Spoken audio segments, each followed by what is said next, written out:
This is a very, very special time. We have had funny moments in this podcast where we've done certain numbered podcasts that have matched up. Warren Sapp, we got on 99 somehow.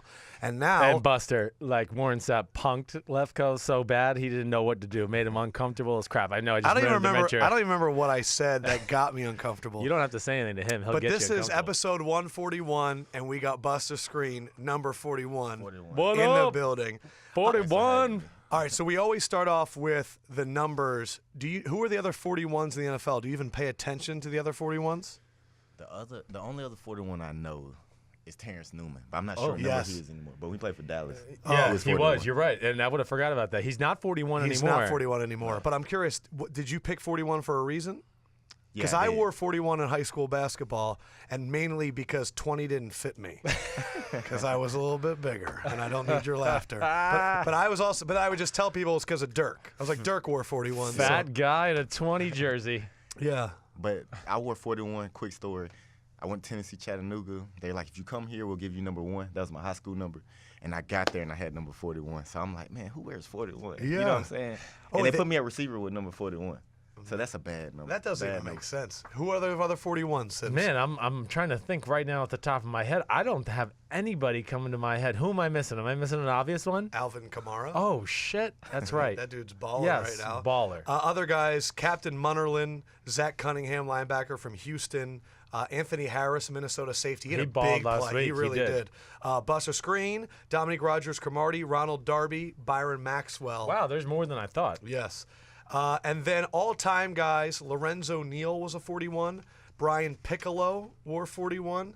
Matt Bowen, our good friend. Roman Harper, Terrence Newman, Antoine Bethea, and Eugene Robinson. And then, of course, Dirk. It's actually a pretty good crew. It's not names. bad. Yeah, it really is. Lefkoe, Skrine, we got everybody. We were talking before you got here, Sims, about how much you were a fan of his when he was coming out of Cleveland and when he came to the Jets. And we had to do these ultimate off seasons where we'd be like, okay, if this team needs a corner, who do we give them? And Sims would be like, Buster Skrine.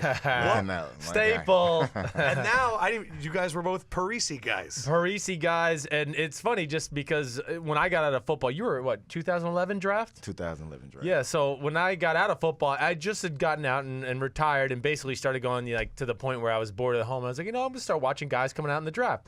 And I had a film of this guy, and I was like, damn, this guy is kind of impressive. And I liked him. He goes to Cleveland. Kyle Shanahan gets to Cleveland maybe 2 years after that. And just one day, randomly in conversation, I'm like, how's practice going, blah, blah. What about your defense? He goes, man, this Buster Skrine, you know anything about him? He's all over. And I was like, man, I know all about Buster Skrine. He is the man. And, yeah, so we've had this non-existent life relationship, but I've been a fan of him for a while. And then, yes, Parisi's is a place that I trained at since I was about 8th grade. Yeah. It's up here in North Jersey. It gets guys ready for the draft and things like that. And Sports Stars was the agency that would send their players there, and Buster was there as well. So and you would see Sims just walking around in Pop's, Big Phil? Yeah, I seen them all the time, actually. I don't know what you were preparing for, but I was was in there throwing some days. Yeah, because I was probably hanging on to the dream. Like, somebody sign me so I'll work out, please. It's awesome to see you guys doing better. And you were saying that we're actually a team right now. What is the locker room like now compared to maybe years past? What do you mean by it's a team? Well, I would say in years past, like we don't really talk about the past in the facility, but just to touch on it real quick, years past the team was a lot older. A lot older, people on the back ends of their career. And, I mean, you don't have the certain drive that a rookie who's trying to prove himself would have. Sure. I guess you would say. So our team is a lot younger. We got some good rookies, our 2 safeties, our Darius. Like, we have a lot of good rookies. So we got a lot of good rookies. And then I'm one of the oldest people on the team. I'm only 28. Right. Wow. But just to see everybody just, working towards that same goal, and the games that we've been losing, like, we literally lost the game because it was something we did, not the, the coaching. Yes, you've blown some games, yes. Yeah, just like Miami. All right, we'll learn from that, you know what I'm saying, right. type of deals. Right. So we got something special in New York, and I was telling people at the beginning of the year, I was like, we're not going to go 0-16. You're not going to be in the draft for Sam Darnold at number 1. Right. Yeah, like, that's everybody some keeps saying bullshit. that, but we're like, if you look at the standings, like we still have a chance to get in the playoffs. A chance for sure. And yes. we truly believe in our facility that we can still get there. You should. I mean, you look at the group, right? I mean, you could beat the Ravens, certainly. I mean, I'm not talking about teams in your schedule, but the Ravens, the Chargers. It's going to be about how you kind of finish out the year. Right. So that's cool. All right, so, you got rookies. You got a good splash of, like, veterans, too, like yourself, Mo Wilkerson, Josh McCown on the other side. But we got to talk about the two safeties first that you're playing with. I mean, we call them New Jack City here. Yeah. Well, isn't that what you guys everybody call them defense? now? Yeah, the first day we came in there, our coach played at New Jack City. The new DB coach, Denard Wilson, played the New Jack City. Said this is gonna be like how we're gonna be, and pretty much take over. So. Yeah, sit your $5 ass down before I make change. Shut the fuck up. That's awesome. All right, so New Jack City. Yeah, but the safeties. The safeties. Yeah, just talk about them because, I mean, they do jump out when you watch you guys on film for two rookies to make an impact. And then how that allows you to do your thing and be more aggressive.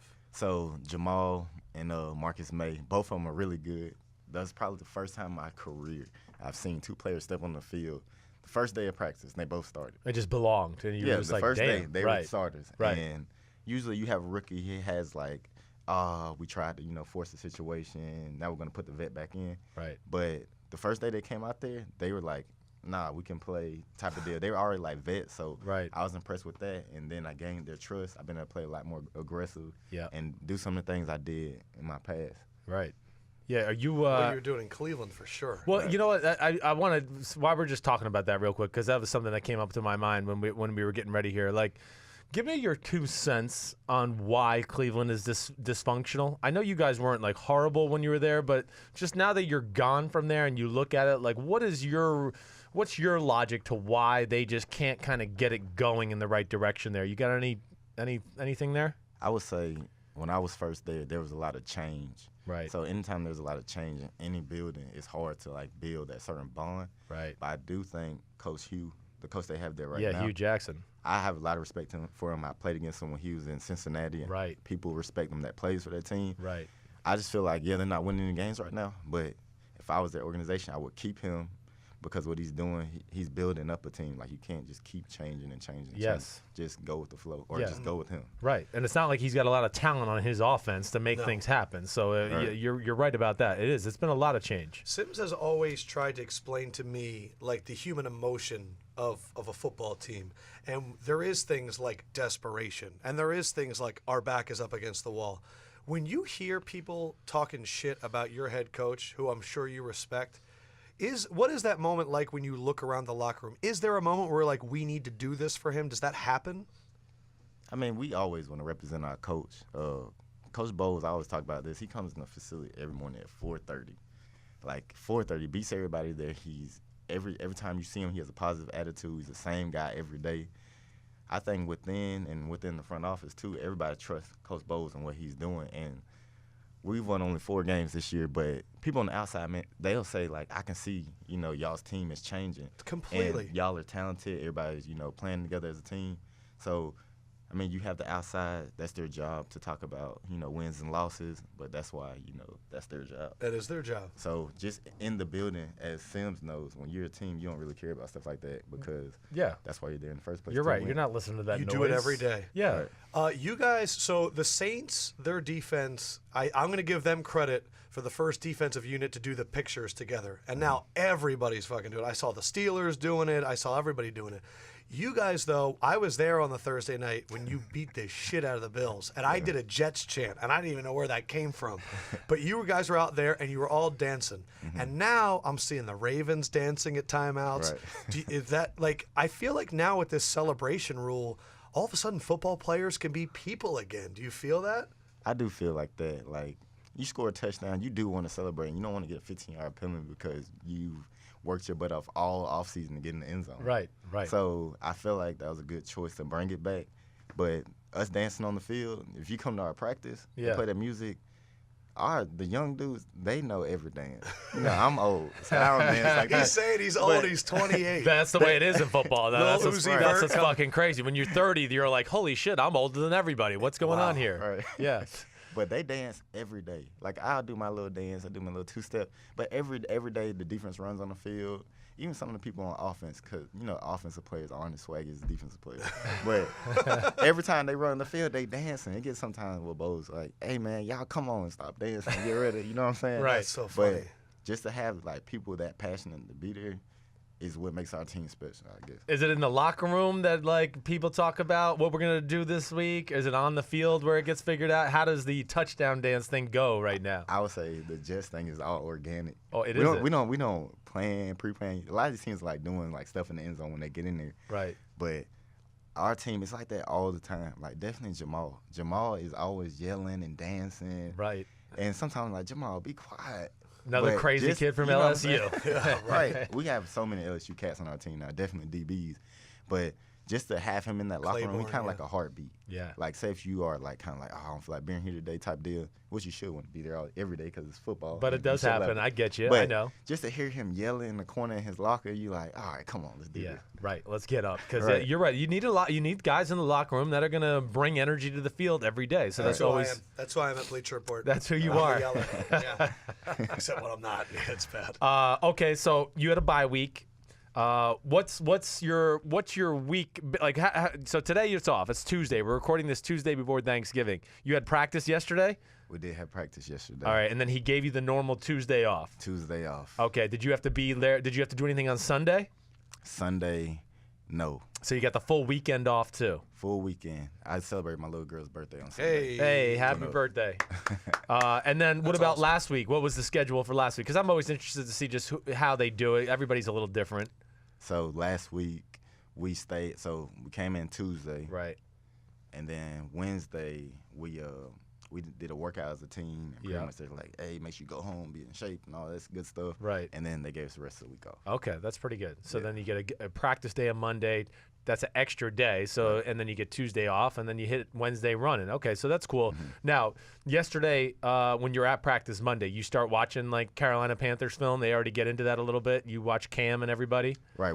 First we went in, we seen what we were best at, what we weren't as good at, and things we needed to improve on. Right. Because they had the time like to review everything and all that good stuff. Self-scout. And then we watched some of the Panthers. So in practice on Monday, we did scout team versus the first D. Yeah. They ran some of their plays. Right. And the Panthers, they have a different offense. Yes. That's a different, thing. College-ish, Gotta be right? disciplined, yeah. You have like 1.5 weeks of what their new offense is compared to what they were running with Kelvin Benjamin, because now it looks completely different. Way different. It's not even close. Yeah. And have you played against Cam before? 3 times. 3 times. I mean, tell people what it's like when you play against Cam, because I would think as a defender, he'd be real annoying when he does that first down shit, and you probably want to be like, man, shut your ass up. That would piss me off as a player. So, but just tell like what you see him, because I don't think people realize how big he is when you see him in person and all that. So he's kind of like a Roethlisberger when you're trying to tackle him on sacks and stuff like that, because he's huge. Right. So you have to get like a good hold of him. But every time you play against Cam, you can't just sit back in the zone because he's going to take off and run and all that stuff. Right. The DBs get tired. So I think when you play him, you have to pressure him. Yeah. That's the only way you're going to beat Cam, because he can take off with his legs. He'll buy time. He got a strong arm, make any throw. Right. And you don't want him to get going. Because once he gets going, he's as good as anybody. Right. Does he talk crap out on the field at all, or he just does his little thing and just annoys the crap out of everybody? Most of the time he does his thing. Yeah. Sometimes he chirps back, but most of the time Cam can be Cam.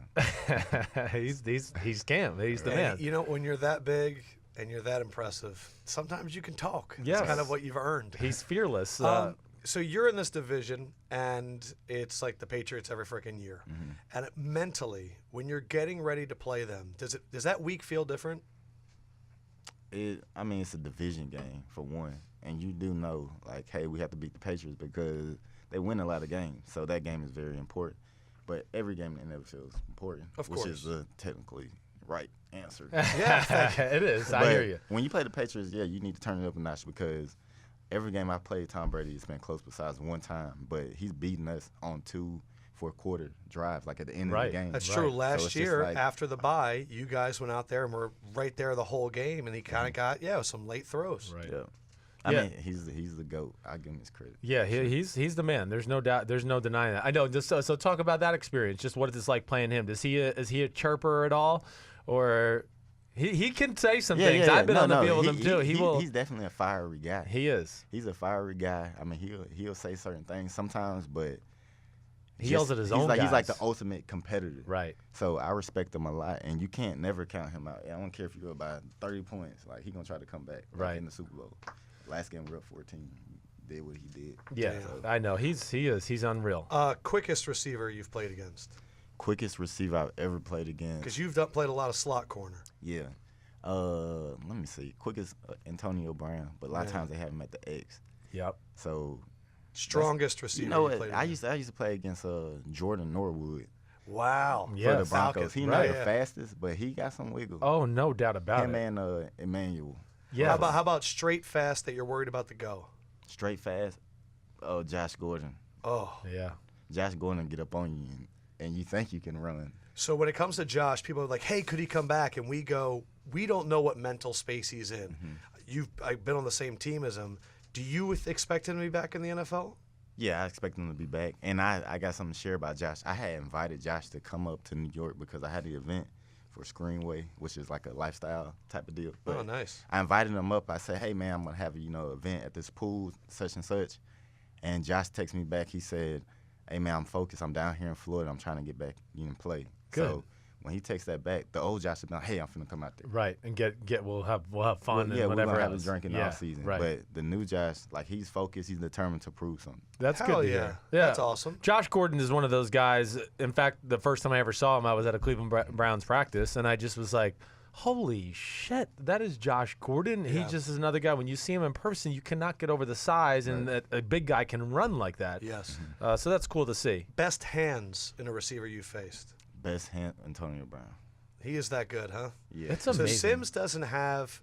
Tell him where you got him ranked. I think Antonio Brown's awesome. Don't get me wrong, but like I always go like I don't think he's as good as Odell. I don't think he's as good as Julio Jones. He's awesome. Yeah, he's gonna be in the Hall of Fame. I'm like Antonio Brown. The offense helps him. Him and Roethlisberger work well together. No, they do. Exactly right. Look at Mike Wallace.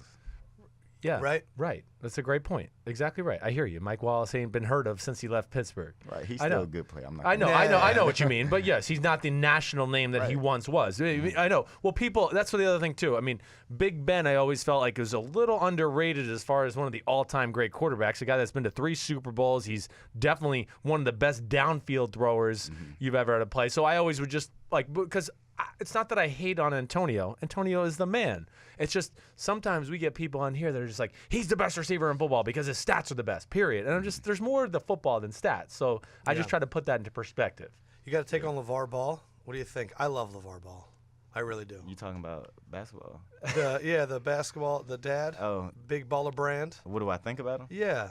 I feel like, I mean, he's trying to, put his brand out there, like however he's trying to do it. Yeah. So all respect to him. I respect anybody that's trying to make money for themselves. Yeah, pretty much make money for yourself. Everybody just has their own formula, I should say. Yes. I think it's funny because people get really uncomfortable when people are loud. Yeah. And then it's like, are you listening to what they're saying? No, you're upset about the volume. Right. Okay. Well, then you have a volume problem. Well, let Donald Trump, who's the loudest person ever. Okay. I can't help it. Sorry. I know I can't help it. All right, I'm having fun just listening to your football thoughts, so I want to rattle off some other things too. DBs in football right now, all right, first of all, I think Jalen Ramsey's the best corner in football. No disrespect to anybody else out there. Have you seen Jacksonville on film and any crossover stuff this year? Just what they're doing on defense. I know, but I don't know if you've seen their defense. But well, me and Tashawn Gibson, we like brothers. That's right. Okay. So I always text him. I say, man, y'all really that good? And he's like, yeah, we're really that good. So Jalen Ramsey, I mean, he does a good. He's a long corner. And usually you get one of them big corners. It's gonna be like he's gonna be good or he's gonna be terrible. A bust, right? But he's good, and I respect him. Before we played them, they said their DBs are really good. So we have to run the ball. Right. But I got a lot of respect for him. So top DBs, I say Jalen Ramsey, and I always like Gibson. I think he's a little overlooked, but he's like a true football player. He's not the fastest, not the quickest, but he can play football. Always around the ball. Always. And you love Xavier Rhodes, too. I do. I love Xavier Rhodes. Man, I'm missing out some other corners, too. I'm choking under the pressure right now. But, yeah, I love watching good corner play. I mean, cornerbacks are the greatest athletes on the football field. from the standpoint of running fast, jumping the highest, the most explosive, at least in my now some of you guys. Yeah, no, best athletes on the field might not have the best hands. Yeah, that's what I was saying. But some of you guys can't shoot a basketball or dribble or do any shit like that. Like Rondé Barber, he was my boy when I was playing in Tampa. I mean, if you saw him dribble, you'd be like, "Are you 4 years old learning how to dribble a basketball?" He'd be like pushing it down, like. Right. So yes, but you guys are the freakiest athletes in football. Right. I think cornerback, quarterback, and receivers.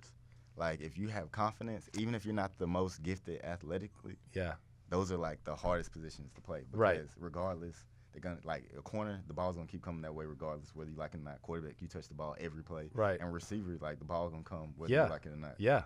Any other position you can kind of hide. Yes. But that's true. You know what I'm saying? You can hide a D-line, offensive line, all that good stuff. But you can't hide them 3 positions. Go ahead. You want to ask something else? Go. All right. I was going to – You're fiending right now. I am fiending because he's got me rolling now, and all my shit's going in my head. So other thing I always try to tell people because I always try to say, like, listen, the NFL's got the greatest athletes in the world, plain and simple. I always say if, like, you and Odell Beckham Jr. and Antonio Brown and Jalen Ramsey wanted to play soccer from the age of 10, we would whoop this shit out of Spain or anybody else and that kind of stuff. And, I get some feedback like, oh, no, Ronaldo would run by Odell Beckham Jr. Yeah, right. Like, Crazy. Get out of here. Crazy. Thank you. So, yes, that. I try to tell people, like, the NFL, the track aspect of it, again, like guys like yourself and Jalen Ramsey and Odell, if you decided at the age of 15 you could go on and be in the final heat for the Olympic medals, 100 meters. Even now, like football, we had to choose to lift weights and all that. So if I ran track, I would lose like 15 pounds and be fast as shit. Super fast. Right. I'm already fast, but but like I'd be super fast if I lost 15 pounds. Right. Thank you. I'm glad I got him here to clarify. This is just some Parisi stuff. You guys are like in that like center, and they're like, you're the fastest person ever. Well, I'm trying to tell you, when I went to Parisi, I weighed 172 pounds out of college. Right. And the first day I ran a 4.3. Yes. And then Martin's like, all right, 172, but I don't think you can get drafted if you weigh 172. And I gained 13 pounds. Yeah. Man. Right. And still ran 4.29. Damn. 4.29? Mm-hmm. Man. Damn. All right, so who just ran Tyreke Hill's what, a 4.29? He was something like that. Is there anybody that you go, damn, they're fast? Because you're a 4.29, and that's fast. Tyreke Hill, his like stop and start is incredible. Oh, it's incredible. He's top speed in 2 steps. He's like the type that'll catch a hitch. Right. And like you might as well shoot your gun because he might run around the corner on you. And he's coming for you in 2 weeks. Yeah. I got a lot of respect for him, but yeah, I'm the ultimate competitor. I know you're not backing down. When you were in Cleveland, did you play Steve Smith at the end of his career? I did. I played Steve Smith for the Ravens, and I don't think he liked me. Yeah, I was gonna say because the level of his shit talking is so high. Mm-hmm. Did you face any of that? Yeah. And what do you hear? He told me he did not like me. First play of the game, we played the Ravens, and I slammed him on the sideline, ran a hitch. And he got up. He said, "It's gonna be a long game for you." Blah blah blah. It wasn't a long game at all. He had one more catch. But I got a lot of respect for him because you can be with certain D coordinators and they'll say, "Don't get this guy going. Don't get him mad." Right. Some players get mad. They can't focus no more. Yeah. Like they just start dropping balls and stuff. He get mad. He gets better. Yeah. He finna go for 200. Yeah, you're right. So you better know what you're dealing with. So did you say anything back? Nah, I just kind of looked at him, kept my cool, but he didn't care. Like he was trying still to chop yapping me and stuff. I'm like, come on. Nickel corners. I mean, there's corners that are feisty, but then nickel corners, they're different. They got an extra level of feistiness because they got to actually tackle too a lot more. And they have to guard the entire field. You're involved in the run game. You're right. You're an extra linebacker. So they have a total different, even like shit talking mentality. And I could see it in his eye that he's got it. I could already see it. I don't have to know him that well. We have to start wrapping, which sucks. I have a question. So you've been in New York now how long? 3rd year. Are you living in the city or are you living in Jersey? I live in Jersey. From what you thought New York was going to be like, because you have that accent. Yeah. What has New York been like for you? New York is great. I'm going to live up here when I'm done playing. You're feeling it. I've been doing a lot of stuff. So when I was in the South, though, you had some people, move down from down South, and they come down there with that deep accent, and, everybody from New York hard and all that. I said, man, I would never go to New York. But I interned up here. And where'd you intern? Out at the Domain Group on Wall Street because I knew I was going to get a contract. So I interned on Wall Street for 3 months straight. And I started falling in love with New York, and the Jets offered me. And I told my agent, I said, if Miami offered me, I don't care. I'm going to Miami. I don't care what it is. Right. And they offered me the same thing the Jets offered me, and I chose to stay here. So it's growing on you. Yeah, with the taxes and all, I chose to dude. I mean, half of my salary is fucking gone. It's insane. But I'm like you. I'm from the Philly area, and now I'm like addicted to New York. But what were you interning for? What was the main thing you were trying to get out of it? Like stocks, bonds, CDs, everything. So what else are you interested in? What else do you do? So I have a brand called Screenway. You can go on screenway.com. Awesome. Or any social media Screenway. We'll tweet that out too. Yeah. What we do is, every time you have a charity event, it's like serious and everybody, thanks for helping. Yeah. People ready to go. Right. So what we do is we'll have like a lifestyle event. So we did a lifestyle event on the yacht. We met with the right people that let us use the yacht.